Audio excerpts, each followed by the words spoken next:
Corner d'Arsenal. Pourquoi les gardiens ne sortent pas? Les Gunners ont remporté leur gros match face aux Mancuniens avec leur 7e et 8e but sur coup de pied arrêté, un record en Europe, alors qu'en face il y avait un spécialiste, André Onana, qui n'a pas capté un seul ballon sur corner. Alors comment s'y prennent-ils pour mettre en échec un gardien aussi fort dans les airs?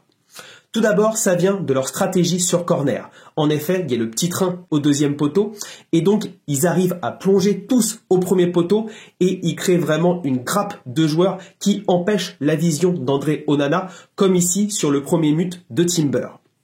Ensuite, et ça c'est une stratégie sacrément redoutable, ils essayent de créer une zone avec un double écran.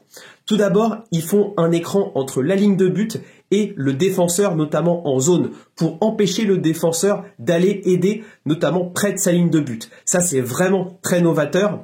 Et ensuite, ils empêchent le gardien, évidemment, de sortir vers la zone où il devrait sortir. Notamment sur le deuxième but, Saliba empêche Onana de sortir au deuxième poteau.